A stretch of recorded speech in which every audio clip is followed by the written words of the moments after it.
হাতের কাছে থাকা কিছু সবজি দিয়ে রেস্টুরেন্টের স্বাদে ফ্রাইড রাইস তৈরি করে দেখাবো। এগ সবজি ফ্রাইড রাইস একদম সহজভাবে, আর হাতের কাছে এই সবজিগুলো সব টাইমেই থাকবে। আমি এইভাবে ফ্রাইড রাইসটা তৈরি করে দেখাচ্ছি। আসসালামু আলাইকুম, হ্যালো বন্ধুরা, আপনারা কেমন আছেন? আশা করি আপনারা ভালো আছেন। আমি আলহামদুলিল্লাহ ভালো আছি। আমার শখের কিচেনে আপনাদের সবাইকে স্বাগতম। প্রতিদিনের মতো আবার একটি রেসিপি নিয়ে এসেছি, ফ্রাইড রাইস, একদম সহজ, একদম ঘরোয়া উপকরণ দিয়ে।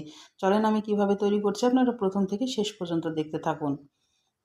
এখানে আমি পোলাও চাউলের ভাত নিয়েছি। ভাতটা আমি রাইস কুকারে রান্না করে নিয়েছি একদম ঝরঝরা করে।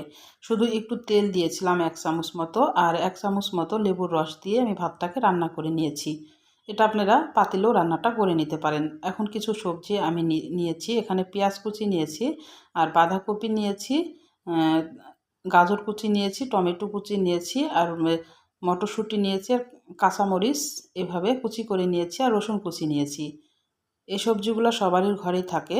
আমি সেই সবজি দিয়ে আপনাদেরকে আমি ফ্রাইড রাইসটা তৈরি করে দেখাবো। এখানে আমি সাদা তেল দিয়ে দিলাম, আর এখানে ঘি দিয়ে দিলাম। বাটার আমার হাতের কাছে নাই, এই জন্য আমি একটু ঘি অ্যাড করলাম, দিয়ে রসুনটা দিয়ে দিলাম। রসুনটা যখন একটু ভাজা হয়ে আসবে তখন আমি শক্ত যে সবজিগুলো সেটা আগে দিয়ে দিব। পেঁয়াজটা দিয়ে দিলাম। পেঁয়াজটা একটু হালকা ভেজে নেব। এটা কিন্তু কালার করা যাবে না, শুধু হালকা একটু নরম করে নিতে হবে। কালার করলে কিন্তু ফ্রাইড রাইসের কালারটা কিন্তু ভালো লাগবে না। যখন একটু ভাজা হয়ে আসবে তখন আমি গাজরটা দিয়ে দিব, কারণ গাজরটা একটু শক্ত সবজি, সেজন্যে গাজরটা আগে দিয়ে দিব। আর এই সবজিগুলো সবারই ঘরে থাকে। আপনারা এভাবে সবজি দিয়েও ফ্রাইড রাইস তৈরি করে একদম রেস্টুরেন্টের স্বাদে কিন্তু পরিবেশন করতে পারেন। স্বাদে কিন্তু কোনো হেরফের হয় না, খেতে কিন্তু ভালোই লাগে। গাজরটা যখন একটু নরম হয়ে আসবে তখন অল্প একটু লবণ দিয়ে দিব। তারপরে একে একে আমি যে সবজিগুলো একটু শক্ত সেগুলো আগে দিয়ে একটু 1 মিনিট মতো ভেজে নেব। এভাবে একে একে সব সবজিগুলাই আমি দিয়ে দিব। কাঁচামরিচটা দিয়ে দিলাম। আপনারা দেখতে থাকুন আমি কিভাবে রান্নাটা করছি। মটরশুঁটিটা দিয়ে দিলাম। আবার 1 মিনিট মতো মটরশুঁটিটা একটু ভেজে নেব। বাটার থাকলে আপনারা বাটার দিয়েও কিন্তু এই রান্নাটা করে নিতে পারেন। আমার হাতের কাছে বাটার ছিল না, এই জন্য আমি তেল আর ঘি মিশিয়ে নিয়েছি। এবার বাঁধাকপিটা দিয়ে দিচ্ছি। বাঁধাকপিটা লাস্টে দিচ্ছি, তারপরে আমি টমেটো কুচিটা দেবো সব শেষে, কারণ বাঁধাকপিটা একদম নরম। কয়েক মিনিট এখন বাঁধাকপিটাও নেড়ে নিব। একে একে এই সবজিগুলো এভাবে একটু ভেজে নিতে হবে। আর সবজিগুলো কুক করতে হবে একদম হাই আঁচে। এটা কিন্তু লো আঁচে দিয়ে কুক করা যাবে না, তাহলে একদম বেশি সিদ্ধ হয়ে যাবে আর নেতিয়ে যাবে একবারে।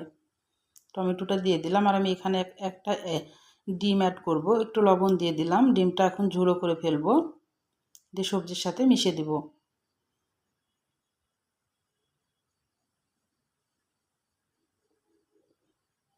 এক সবজি এই ফ্রাইড রাইসটা একবার তৈরি করে খেয়ে দেখতে পারেন। এবার আমি ভাতটা দিয়ে দেব। আরেকটা কথা বলতে আমি ভুলে গেছি, এই ভাতটা কিন্তু আমি রান্না করে ফ্রিজে রেখেছিলাম আধা ঘন্টা মতো ঠান্ডা হওয়ার জন্যে। তাহলে কিন্তু ফ্রাইড রাইসটা একদম করলে ঝরঝরা হবে, নাহলে গরম ভাত সাথে সাথে করলে কিন্তু এটা ল্যাকটা হয়ে যাবে। এবার আমি এখানে 2 টেবিল চামচ মতো সয়া সস দিয়ে দিলাম, আর গোলমরিচের গুঁড়া 1 চামচ মতো দিয়ে দিলাম। দিয়ে এবার ভালোভাবে এটাকে নেড়ে নিতে হবে। এখানে আপনারা ইচ্ছা করলে টমেটো সসটাও দিতে পারেন। আমি টমেটো কুচি দিয়েছি, এই কারণে টমেটো সসটা দিচ্ছি না। আর ভাতটা অবশ্যই ফ্রিজে রাখতে হবে রান্না করে। যদি আগের দিন রাতে রান্না করে রাখতে পারেন তাহলে আরও বেশি ভালো হয়। আমি রান্না করে আধা ঘন্টা ফ্রিজে রেখেছিলাম। দিয়ে এখন হাই আছে, এখন এটাকে একটু ভেজে নিতে হবে, তাহলে কিন্তু ফ্রাইড রাইসটা হয়ে যাবে। আর এখানে অল্প একটু আমি টেস্টিং সল্ট দিয়ে দিলাম। এটা যদি থাকে তাহলে দিবেন, আর যদি না থাকে তাহলে না দিলেও হবে, কিন্তু রেস্টুরেন্টে কিন্তু টেস্টিং সল্টটা কিন্তু ওরা ব্যবহার করে, দিলে কিন্তু বেশি টেস্ট আসে। দিয়ে এবার ভালোভাবে নেড়ে নিতে হবে। তাহলে আমার রান্নার যদি কোনো অংশ আপনাদের ভালো লাগে প্লিজ আমার চ্যানেলটাকে সাবস্ক্রাইবার করে দিন, একটা লাইক দিয়ে রান্নাটা দেখা শুরু করেন, ছোট্ট একটা কমেন্ট করে জানান আমার রান্নাগুলো কেমন লাগে। পাশে থাকা বেল আইকনটা প্রেস করে দিন, আমি যখন এরকম নতুন রেসিপি আপনাদের মাঝে হাজির করবো আপনাদের কাছে যেন ভিডিওটা চলে যায়। আপনাদের একটা লাইক একটা কমেন্ট কিন্তু আমাকে অনেক উৎসাহ করে। আমার হয়ে গেছে, আপনাদেরকে একটু পরিবেশন করে দেখাচ্ছি। দেখে বুঝতে পারছেন একদম ঝরঝরা আর মনে হচ্ছে যে রেস্টুরেন্ট থেকে নিয়ে এসেছি। এটা কিন্তু ঘরে থাকা সবজি দিয়ে রান্না করেছি। আমি তেমন কোনো সবজি অ্যাড করি নাই। এই সবজিগুলো সবারই কাছেই থাকে। তবুও কিন্তু খেতে কিন্তু মাশাআল্লাহ অনেক সুন্দর হয়েছিল। এভাবে আপনারা ঘরে থাকা সবজি দিয়ে এই ফ্রাইড রাইসটা তৈরি করে খেয়ে নিতে পারেন। আমি একটু মরিচ দিয়ে সাজিয়ে দিচ্ছি উপরে।